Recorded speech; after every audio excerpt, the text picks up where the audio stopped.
میری شادی کو ابھی 2 دن ہی گزرے تھے جب میری ساس میرے سب سے چھوٹے دیور کو میرے کمرے میں لے کر آئیں۔ 15 سال کا سارم کچھ شرمایا شرمایا سا میری ساس کے ساتھ کھڑا تھا۔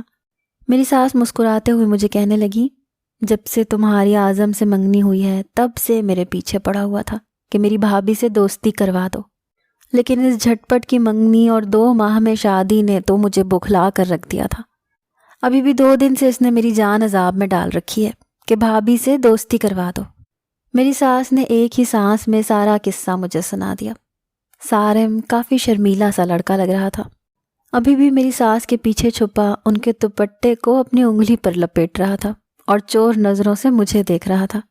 میں نے مسکرا کر اس کی طرف ہاتھ بڑھا دیا۔ ہچکچاتے ہوئے اس نے مجھ سے ہاتھ ملایا۔ میں نے کہا، تم لڑکے ہو کر اتنے شرمیلے ہو؟ میں تمہاری بھابھی ہوں، بالکل بڑی بہن جیسی۔ تم جب چاہے مجھ سے بات کر سکتے ہو۔ میری بات پر وہ منہ سے کچھ نہیں بولا، بس مسکرا کر اس بات میں سر ہلانے لگا۔ میں سب سے بڑی بہو تھی۔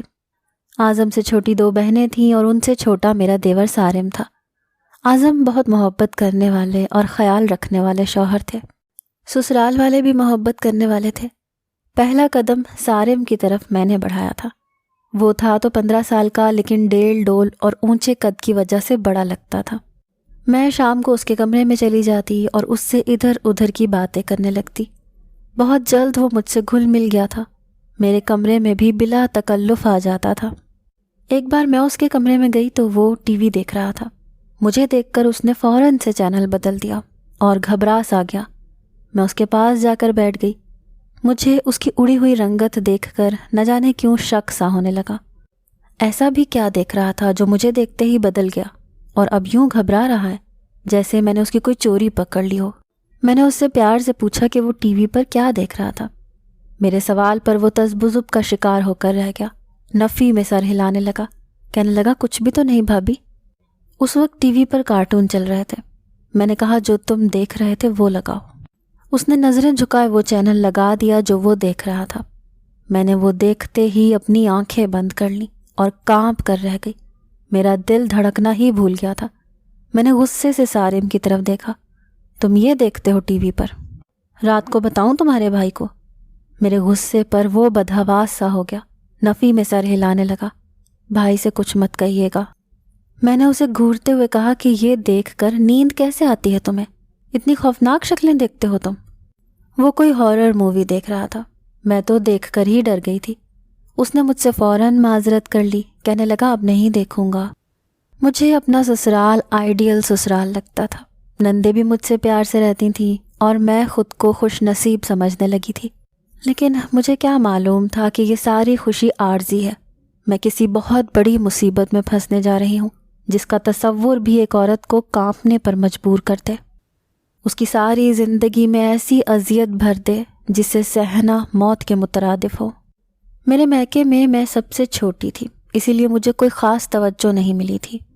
بہن بھائی بڑے تھے، سب آپس میں مل کر باتیں کرتے تھے، اور جب میں ان کے پاس جاتی تھی تو کہتے تھے، تم چھوٹی ہو، تمہارا ہم بڑوں میں کیا کام ہے؟ میں اکیلے پن کا شکار ہو گئی تھی۔ مجھے سارم کو دیکھ کر اپنی محرومی یاد آنے لگتی۔ میں بڑے بہن بھائیوں کی توجہ سے محروم تھی، اسی لیے مجھے لگا کہ وہ بھی ایسا ہی محسوس کرتا ہے۔ کیونکہ میری دونوں نندوں کی آپس میں بہت دوستی تھی، وہ ایک دوسرے کے ساتھ ساتھ رہتی تھیں، اسی لیے نندوں سے زیادہ میں سارم پر توجہ دیتی تھی۔ اس کی پسند کا کھانا بنا دیتی، اس کے چھوٹے موٹے کام بھی کر دیتی، اس کے ساتھ گیم بھی کھیل لیتی، تاکہ جو محرومی میں نے سہی ہے وہ سارم کو نہ ملے۔ ایک دن وہ میرے کمرے میں آیا۔ اعظم کے آنے کا وقت تھا۔ میں نے ایک خوبصورت سا لباس پہنا اور اب میک اپ کر رہی تھی۔ جب سارم میرے کمرے میں آیا، مجھے تیار ہوتے ہوئے غور سے دیکھنے لگا، پھر میرے میک اپ میں سے ایک میرون کلر کی لپسٹک اٹھا کر مجھے پکڑائی، کہنے لگا، بھابھی یہ لگائیں، مجھے یہ رنگ بہت اچھا لگتا ہے۔ میں نے اس کے ہاتھ سے وہ لپسٹک پکڑ لی۔ میں اس چھوٹے سے بچے کا دل کیا توڑتی، لیکن وہ تو مجھے دیکھ کر میری طرف مسکراتے ہوئے بڑھا اور میرے چہرے کو اپنے دونوں ہاتھوں میں لے لیا، بڑی محبت سے دیکھتے ہوئے بولا، اب بہت پیاری لگ رہی ہیں آپ۔ یہ کہہ کر وہ بے ساختہ میرے گلے لگ گیا۔ پہلے تو اس کی اس حرکت پر میں بری طرح سے گڑبڑا سی گئی، میرا دل دھک سے رہ گیا تھا۔ میں نے فوراً سے اسے خود سے پیچھے کیا۔ وہ پیچھے ہٹ کر مجھے دیکھنے لگا میں نے اسے اتنے غصے سے دیکھا کہ وہ کچھ گھبرا سا گیا۔ کہنے لگا بھابھی آپ میری بڑی بہنوں جیسی ہیں، مجھے آپ اپنی بہنوں سے بھی زیادہ اچھی لگتی ہیں، لیکن شاید آپ کو میرا پیار کرنا برا لگا، آئی ایم سوری۔ اس نے گردن جھکا کر شرمندگی سے کہا اور میرے کمرے سے باہر نکل گیا۔ مجھے خفت سی محسوس ہونے لگی، اپنی سوچ سطحی سے لگنے لگی۔ وہ مجھے بڑی بہن سمجھ کر میرے ساتھ لگا تھا اور میں کیا غلط سوچ بیٹھی تھی، کیسے بے حسی سے میں نے اسے خود سے دور کیا تھا۔ کیا سوچتا ہوگا وہ میرے بارے میں کہ میں کیسی بدلحاظ ہوں، پیار کا جواب بھی یوں دھتکار کر دیتی ہوں۔ نہ جانے کیوں لیکن میں خود میں شرمندگی محسوس کرنے لگی، اسی لیے اگلے روز سارم کے ساتھ پہلے جیسا ہی رویہ کر لیا۔ اب وہ پورا دن میرے ساتھ گزارتا تھا، میرے گلے میں بلا تکلف پیار سے باہیں ڈال دیتا، اپنا چہرہ میرے چہرے کے بہت قریب لے آتا۔ مجھے جانے کیوں اس کا یوں قریب آنا بے چین کر دیتا تھا۔ مجھے لگتا تھا کہ کچھ غلط ہو رہا ہے، میرے اندر کوئی مجھے یہ کہتا تھا کہ یہ سب ٹھیک نہیں ہے، لیکن قرآن کی ہر بات سچی ہے کہ شیطان انسان کا کھلا دشمن ہے۔ میرے اندر بیٹھا شیطان مجھے یہ سمجھانے لگتا کہ وہ چھوٹا سا بچہ ہے، مجھ سے پیار کرتا ہے، بڑی بہن سمجھتا ہے، مجھے بھی ایسا ہی سوچنا چاہیے۔ دیکھنے میں دبلی پتلی سی تھی، وہ میرے ساتھ کھڑا قد میں مجھ سے 2-3 انچ بڑا لگتا تھا۔ جب وہ اسکول سے واپس آتا تو میں کھانا بنا رہی ہوتی تھی، وہ اندر آتے ہی میرے ساتھ لگ جاتا، مجھے الجھن سی ہونے لگتی۔ میں گرمی میں روٹی بناتے ہوئے پسینے سے شرابور چولہے کے سامنے کھڑی ہوتی تھی۔ سارم پیچھے رہا کرو مجھ سے، دیکھ نہیں رہے میں روٹی بنا رہی ہوں۔ میں اسے ٹوکتی تو وہ پیچھے ہٹ جاتا، کہتا آپ ہر وقت کیوں اتنے کام کرتی رہتی ہیں، کبھی تو کام سے چھٹی بھی لے لیا کریں۔ وہ بات بدل جاتا، میری یہ خواہش کہ میں گھر کے ہر فرد کے دل میں گھر کر جاؤں مجھے تلخ کلامی کرنے سے روکے رکھتی تھی۔ اسی لیے سارم کی ایسی حرکتوں پر ناراض ہونے کے بجائے میں اسے مسکرا کر کہتی، جب تمہاری بیگم آئے گی تو پھر میں چھٹی کروں گی اور وہ کام کرے گی۔ میری بات پر وہ مجھ سے کہتا کہ میری دلہن آپ اپنی جیسی لے کر آنا، مجھے بالکل آپ جیسی بیوی چاہیے کیونکہ آپ مجھے بہت اچھی لگتی ہیں۔ یہ کہتے ہوئے وہ آنکھوں میں بڑے غور سے دیکھتا تھا، ایک ایک قدم میری طرف بڑھاتے ہوئے نہ جانے کس ویژن میں تھا کہ پہلی بار مجھے اس کی نظریں اپنے وجود کے آر پار ہوتی محسوس ہونے لگی۔ میرے پورے وجود میں سنسنی سی دوڑنے لگی، میری کیفیت کچھ عجیب سی ہونے لگی۔ میں اپنا دوپٹہ پھیلا کر لینے لگی، مجھے اس کی تعریف بھی اچھی نہیں لگتی تھی۔ وہ اپنا چہرہ میرے چہرے کے قریب لا کر میرے چہرے پر آئے پسینے کو اپنی ہتھیلی سے پونچھنے لگا۔ میں ایک دم سے پیچھے ہٹ کر شیلف کے ساتھ لگ گئی۔ پھر وہ بولا، میرا بس چلے آپ سے ایک دن بھی کام نہ کرواؤں، رانی بنا کر رکھوں آپ کو، اتنی اچھی لگتی ہیں آپ مجھے۔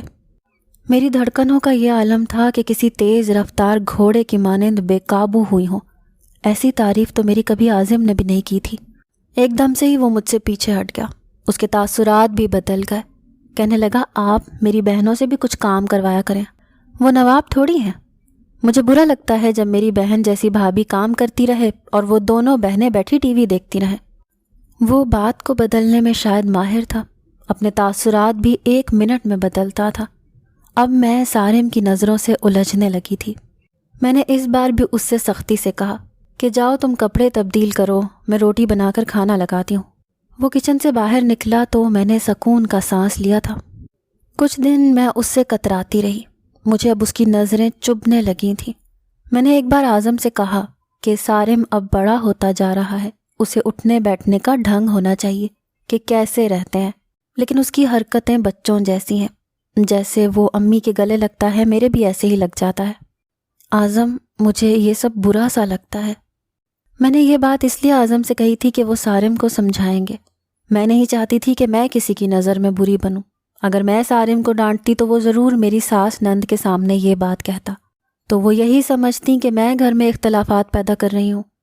ہاں، اگر اعظم سارم کو منع کرتے تو وہ ضرور ایک حد کو قائم رکھتا، کیونکہ بہو کے بدلے رویے سسرال میں سب 4 آنکھوں سے دیکھتے ہیں، لیکن وجہ جاننے کی کوئی کوشش نہیں کرتا کہ وہ کس بات پر ایسا کر رہی ہے۔ بس اس پر یہ الزام لگ جاتا ہے کہ اکیلے رہنے کے لیے یہ سب کچھ کر رہی ہے، کسی سے سیدھے منہ بات نہیں کرتی۔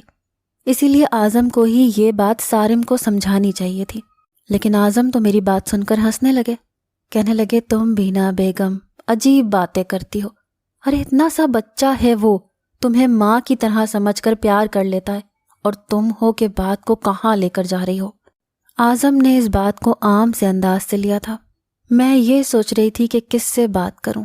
ٹھیک ہے وہ مجھے بہن سمجھتا ہے، میں اسے چھوٹا بھائی سمجھتی ہوں، لیکن اس کی نظریں اور اس کی باتیں عجیب سی ہوتی ہیں. یہ بات تو ماں اور بہن بھائیوں کو سمجھانی چاہیے کہ بھابھی بے شک بہن ہوتی ہے لیکن کچھ لحاظ مروت بھی برتی جاتی ہے. یہی بات میں نے اپنی ساس سے بھی ڈرتے ڈرتے کہی تو وہ بھی ہنس دی. کہنے لگیں تم ہو ہی اتنی اچھی، اعظم کے ساتھ ساتھ ہم سب بھی تمہارے دیوانے ہو گئے ہیں. میری تو یہ دعا ہے کہ میری دوسری بہو بھی تم جیسی آئے. میری ساس نے بات کو ایک الگ ہی انداز دے دیا تھا. میں چپ کی چپ رہ گئی. میری ساس کی لاپرواہی اور میرے شوہر کا میری بات کو غیر سنجیدہ لینے کا خمیازہ میں نے بہت برا سہا تھا. میں نے خود سے یہ سوچ لیا تھا کہ میں خود ہی سارم سے فاصلہ قائم رکھوں گی. میں نے سارم کے کمرے میں جانا چھوڑ دیا. اس سے زیادہ بات چیت بھی نہیں کرتی تھی. یہ بات اس نے بھی محسوس کی تھی. ایک بار کہنے لگا میری کوئی بات آپ کو بری لگی ہے بھابھی؟ میں نے کہا نہیں. کہنے لگا پھر مجھ سے بات کیوں نہیں کرتی؟ میں نے کہا بس مصروفیت کچھ بڑھ گئی ہے اس لیے. میری بات سن کر وہ کچھ دیر مجھے غور سے دیکھتا رہا، پھر مسکرا کر بولا آپ کے چہرے پر یہ جو رخسار کا تل ہے یہ مجھے بہت اچھا لگتا ہے، دل چاہتا ہے دیکھتا رہوں. میں نے اسے پیار سے سمجھاتے ہوئے کہا مجھے اتنے غور سے مت دیکھا کرو، بری بات ہوتی ہے. بہنوں سے ایسی باتیں نہیں کرتے، نہ ہی انہیں یوں دیکھتے ہیں. میری بات پر وہ سنبھل سا گیا اور پھر وہاں سے چلا بھی گیا.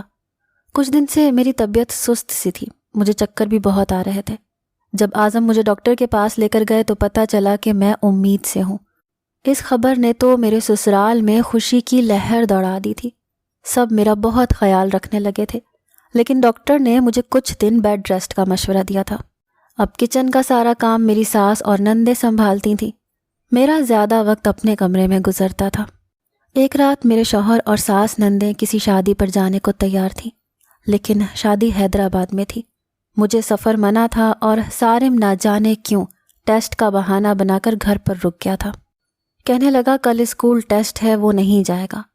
میں اپنی امی کے گھر جانے کا سوچ رہی تھی، لیکن سارم کی وجہ سے میری ساس نے مجھ سے کہا کہ تم گھر پر ہی رک جاؤ، رات تک ہم لوگ لوٹ آئیں گے، شادی تو شام کو ہی ختم ہو جائے گی. اور میں صدا کی باولی جو یہ چاہتی تھی کہ میرے سسرال کا ہر فرد مجھ سے خوش اور راضی رہے، جو کہ کبھی بھی ممکن نہیں ہو سکتا. میں نے ساس کی بات مان لی. رات کے کھانے کے بعد میں اپنے کمرے میں چلی گئی، دروازہ بھی لاک کر دیا. مجھے نیند آ رہی تھی. پھر اعظم لوگ بھی حیدرآباد سے نکلنے ہی والے تھے کہ کالے بادل یکا یک سے رات کو اور بھی اندھیر کر گئے. ایسی طوفانی بارش ہوئی کہ اعظم نے کہا کہ ہمارا یہاں سے نکلنا مشکل ہے، ہم صبح ہی پہنچیں گے. پھر مجھ سے کہنے لگے سارم کو تیز بارش اور بادلوں کی گرج سے خوف آتا ہے، وہ اکیلا ڈر نہ جائے، اسی لیے اسے اپنے ہی کمرے میں سلا لینا. یہ سن کر مجھے اچھا نہیں لگا تھا. میں بھلا اسے کیوں اپنے کمرے میں سلانے لگی؟ میں نے کہا اعظم وہ اتنا چھوٹا تو نہیں ہے کہ بارش سے خوف کھائے. مجھے سارم کو اپنے کمرے میں سلانا غیر مناسب سا لگ رہا تھا. اعظم اس بار مجھ سے سختی سے بولے یہ کیا تم ہر وقت اس کے بڑے ہو جانے کی رٹ لگائے رہتی ہو؟ وہ بچہ ہی ہے، اس کی سوچ بچوں جیسی ہی ہے. میرے ساتھ مزید بحث مت کرو اور جو کہہ رہا ہوں وہ کرو. اعظم نے فون بند کر دیا، لیکن میں نے سارم کو کمرے میں نہیں بلایا. میں لیٹ کر سو گئی. رات کا نہ جانے کون سا پہر تھا جب بادل اتنی زور سے گرجا جیسے کہیں بجلی گری ہو. اس قدر ہیبت ناک آواز تھی کہ میں بھی اٹھ کر بیٹھ گئی. ساتھ ہی لائٹ بھی چلی گئی تھی. میرا دروازہ اس قدر زور سے کھڑکا کہ میں ڈر کے مارے اچھل کے رہ گئی. اندھیرے میں مجھے ٹھیک سے کچھ بھی نظر نہیں آ رہا تھا. میں نے پوچھا کون ہے؟ کہنے لگا میں سارم ہوں بھابھی، جلدی دروازہ کھولیں، مجھے ڈر لگ رہا ہے. میں اندھیرے میں بمشکل چلتی ہوئی دروازے تک پہنچی. میری کمر میں تکلیف تھی. کچھ میں چند دنوں سے خود میں نقاہت سی محسوس کر رہی تھی. میں نے دروازہ کھولا تو ہاتھ میں ٹارچ لائٹ پکڑے سارم بڑا بدحواس سا کھڑا تھا. کہنے لگا مجھے ڈر لگ رہا ہے. اس کے چہرے کی ہوائیاں بھی اڑی ہوئی تھیں. پھر اعظم نے بھی کہا تھا کہ اسے اپنے کمرے میں سلا لینا. وہ اس وقت خوفزدہ ہی لگ رہا تھا. میں نے اسے کمرے میں آنے دیا. اندر آتے ہی اس نے کمرے کا دروازہ بند کر کے لاک کر دیا. کہنے لگا مجھے ڈر لگ رہا ہے. یہ کہہ کر وہ میرے ساتھ لگ گیا. وہ اس وقت حد درجہ خوف زدہ سا لگ رہا تھا۔ میں نے اسے کسی چھوٹے بچے کی طرح سے تسلی دی کہ کچھ نہیں ہوتا، میں ہوں نا تمہارے پاس۔ آہستہ آہستہ اس کی گرفت مجھ پر بے حد مضبوط ہونے لگی۔ مجھے لگا شاید خوف کے مارے وہ ایک ماں یا بڑی بہن سمجھ کر میرے ساتھ لگا ہے، لیکن کچھ پل میں اس کے ہاتھ میری کمر پر بے خودی سے چلنے لگے۔ مجھے کرنٹ سا لگا تھا۔ اس کی پکڑ اور اس کی میری کمر پر چلتی انگلیاں مجھے کچھ اور ہی سمجھا رہی تھیں۔ مجھے یوں لگا میرے پورے وجود پر انگارے سے دہلنے لگے ہوں۔ میں نے اسے دھکیل کر خود سے پیچھے کیا۔ ایک دم سے ہی لائٹ آ گئی۔ بارش کا شور بھی کم ہو چکا تھا، جیسے طوفان اب تھم چکا ہو۔ سارم کے چہرے کے تاثرات مجھے یکسر بدلے ہوئے لگنے لگے۔ وہ مجھے کہیں سے بھی خوف زدہ نہیں لگ رہا تھا۔ میں نے کہا جاؤ یہاں سے، اب ڈرنے کی کوئی بات نہیں ہے، بارش کم ہو گئی ہے اور طوفان تھم چکا ہے۔ لیکن وہ عجیب سی مسکراہٹ چہرے پر سجائے کہنے لگا، لیکن میرے اندر کا طوفان تو ابھی تک نہیں تھما، ایک بار وہ تھم جائے تو چلا جاؤں گا۔ میں اس کی باتیں سن کر دنگ سی ہو گئی۔ وہ کہیں سے بھی مجھے 15 سال کا بچہ نہیں لگ رہا تھا۔ اس کی باتیں، اس کی نظریں، کچھ بھی بچکانا نہیں تھا۔ وہ میرے قریب آنے لگا۔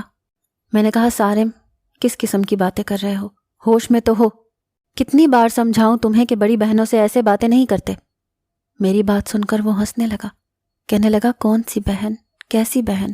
میری صرف 2 بہنیں ہیں۔ آپ تو مجھے دیکھتے ہی اچھی لگنے لگی تھی۔ آپ کے قریب آنے کے تو میں بہانے ڈھونڈتا تھا۔ آپ کی قربت مجھے اچھی لگتی تھی۔ اس کی باتیں میرے کانوں میں یوں پڑ رہی تھیں گویا کوئی گرم پگھلتا ہوا سیسا ڈال رہا ہو۔ سارم میں اور ایک ہوس شدہ مرد میں اس وقت کوئی فرق کرنا مشکل تھا۔ میں نے کہا شرم نہیں آتی تمہیں؟ تم ماں جیسی بھابھی پر نظر رکھتے تھے؟ میں چلا کر بولی۔ وہ بے خوف سا میرے سامنے کھڑا تھا، کہنے لگا میں نے آپ کو ماں سمجھا ہی کب ہے؟ میں تو آپ سے بہت محبت کرتا ہوں، کئی بار تو اظہار کیا ہے آپ سے، آپ شاید بھول گئی ہیں۔ میں نے اسے خود سے دور کرنا چاہا، لیکن نہ جانے کہاں سے اس میں اتنی طاقت آ گئی کہ مجھے اپنا آپ اس کے آگے بے بس لگ رہا تھا۔ کچھ میری طبیعت بھی ٹھیک نہیں تھی۔ کمرے کی بتی گل ہوتے ہی میری قسمت بھی گل ہو چکی تھی۔ میرا کوئی احتجاج، انکار، رونا، منت سماجت کرنا کچھ بھی میرے کام نہیں آیا تھا۔ وہ رات میرے لیے کالی سیاہ رات بن کر آئی تھی اور اپنی سیاہی میرے منہ پر مل گئی تھی۔ صبح میں بے تحاشا رو رہی تھی۔ سارم بڑی ڈھٹائی سے میرے سامنے بیٹھا تھا، کہنے لگا اگر آپ نے کسی سے بھی کچھ کہا تو انجام کی ذمہ دار آپ ہوں گی۔ مجھے اس کی شکل سے بھی نفرت ہونے لگی تھی۔ اس وقت میں دوہری اذیت کو سہ رہی تھی۔ ایک میرے پیٹ میں درد تھا، دوسرا میری روح بری طرح سے گھائل ہو چکی تھی۔ مجھے سامنے بیٹھے 15 سالہ مرد سے گھن آ رہی تھی۔ میں نے غصے سے اسے کہا کہ دفع ہو جاؤ میری نظروں کے سامنے سے۔ میں تمہاری ہر بات اعظم کو بتاؤں گی، تمہاری ماں اور بہن کو بتاؤں گی، جو تم جیسے کمینے کو بچہ سمجھتی ہیں۔ وہ میری بات پر بھی گھبرایا نہیں تھا، کہنے لگا آپ یہ شوق بھی پورا کر کے دیکھ لیں، لیکن جھوٹی آپ ہی پڑیں گی۔ میں اس گھر کا بیٹا ہوں، مجھ پر کبھی کوئی ایسا الزام نہیں لگائے گا، لیکن اگر آپ اپنا گھر بچانا چاہتی ہیں تو زبان بند رکھیے گا۔ میں نے نفرت سے اسے دیکھا تھا۔ وہ میرے کمرے سے باہر چلا گیا۔ میں پھوٹ پھوٹ کر رونے لگی۔ میرا جی چاہا کچن سے تیز دھار والا چاقو لوں اور سارم کو جان سے مار ڈالوں۔ اپنے اور میرے درمیان رشتے کا تقدس اس نے پامال کر کے رکھ دیا تھا۔ باہر کی بیل بجی تو میں درد کے باوجود بھاگتی ہوئی باہر گئی۔ مین دروازہ کھولا تو سامنے اعظم اور میری ساس اور نندیں کھڑی تھیں۔ میں اعظم کے ساتھ لگ کر بلک بلک کر رونے لگی۔ میرے پیٹ کا درد بڑھنے لگا، اتنی شدت سے درد اٹھا کہ میں تڑپنے لگی۔ اعظم پریشان ہو گئے۔ میری آنکھوں کے سامنے اندھیرا آ گیا اور میں ہوش سے غافل ہو گئی۔ جب مجھے ہوش آیا تو اعظم میرے پاس بیٹھے تھے، میری ساس میرے سرہانے بیٹھی تھی۔ کہنے لگی جب تمہیں احتیاط کا کہا تھا تو کیوں سارے گھر کا کام کرتی رہی؟ کھانا تو ہم بنا کر گئے تھے، دیکھ لیا تم نے کام کرنے کا نتیجہ۔ اللہ نے بال بال تمہارے بچے کو بچایا ہے، اب میں تمہیں بستر سے اٹھنے بھی نہیں دوں گی۔ شاید یہ جھوٹ بھی سارم نے بولا تھا کہ میں گھر کے کام کرتی رہی ہوں۔ میں رونے لگی۔ میں نے کہا آپ لوگ نہیں جانتے میرے ساتھ کیا ہوا ہے۔ اس سے پہلے کہ میں کچھ کہتی میرے کمرے کا دروازہ کھلا۔ میری نندیں سارم کے ساتھ اندر داخل ہوئیں۔ سارم شاید میری بات سن چکا تھا، کہنے لگا میں نے تو سمجھا تھا امی کہ بھابھی بہادر ہوں گی، لیکن یہ تو مجھ سے بھی زیادہ ڈرپوک نکلی۔ بارش سے اتنا ڈرتی ہیں کہ مجھے رات بھر انہیں سنبھالنا پڑا۔ ابھی بھی سب اس کی بات کو نارمل انداز سے سن رہے تھے۔ میں نے سوچا گھر جا کر اعظم کو سب کچھ سچ بتا دوں گی، لیکن جب گھر جا کر میں نے اعظم سے یہ سب کہا تو ایک زوردار تھپڑ اعظم نے میرے منہ پر مارا تھا۔ کہنے لگے تم نے میرے چھوٹے سے معصوم بھائی کو سمجھ کیا رکھا ہے؟ ارے چھوٹا سا ہے وہ، اسے تو ایسی باتوں کا علم بھی نہیں ہے، شرم نہیں آتی تمہیں اس پر ایسا الزام لگاتے ہوئے؟ میں سب جانتا ہوں تم یہ سب کیوں کہہ رہی ہو۔ دیکھو میں اس گھر کا بڑا بیٹا ہوں، اپنے دماغ سے یہ خناس نکال دو کہ تمہاری ایسی باتیں سن کر میں تمہیں سچا کہہ کر الگ ہو جاؤں گا۔ تم اگر میرے بچے کی ماں نہ بننے والی ہوتی میں تمہیں طلاق دے دیتا۔ میرے چھوٹے بھائی پر تم ہوتی کون ہو الزام لگانے والی؟ میں پھٹی پھٹی آنکھوں سے اعظم کو دیکھ رہی تھی۔